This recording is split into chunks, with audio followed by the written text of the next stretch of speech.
বিএসএফের কাঁটাতারের বেড়া নির্মাণ তৎপরতা না থাকায় সীমান্ত পরিস্থিতি শান্ত হয়ে আসছে। আন্তর্জাতিক আইন লঙ্ঘন করে নোম্যান্স ল্যান্ডে বেড়া নির্মাণ প্রক্রিয়া শুরু করলে চাঁপাইনবাবগঞ্জ চৌকা সীমান্ত এলাকার সাধারণ মানুষ এবং বিজিবির প্রতিরোধের মুখে পিছিয়ে যায় ভারতীয় সীমান্তরক্ষী বাহিনী। তবে এখনও আতঙ্কে আছেন স্থানীয় কৃষকরা। রুবেল হাসানের তোলা ছবিতে আরও জানাচ্ছেন আব্দুল্লাহ তুহিন, সঙ্গে ছিলেন প্রতিনিধি মনোয়ার হোসেন জুয়েল।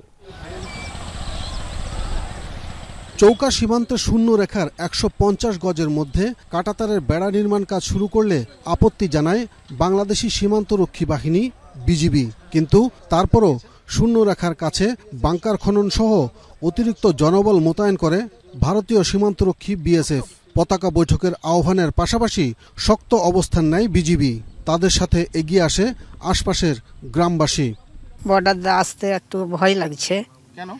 বিএসএফের ভয়ে কি গুলি করে দিয়েছে, ৪-৫ তো গুলি করে।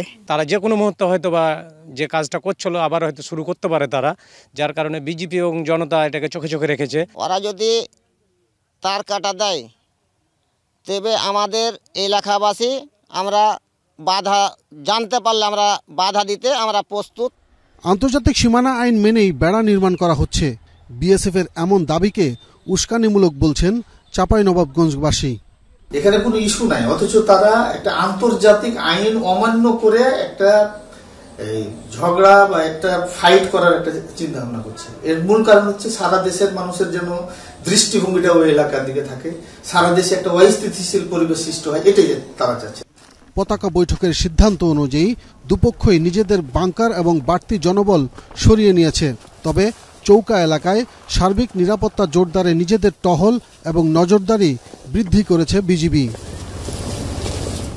ভয়ের কোনো কারণ নাই, আমরা সীমান্তের নিরাপত্তা জোরদার করেছি।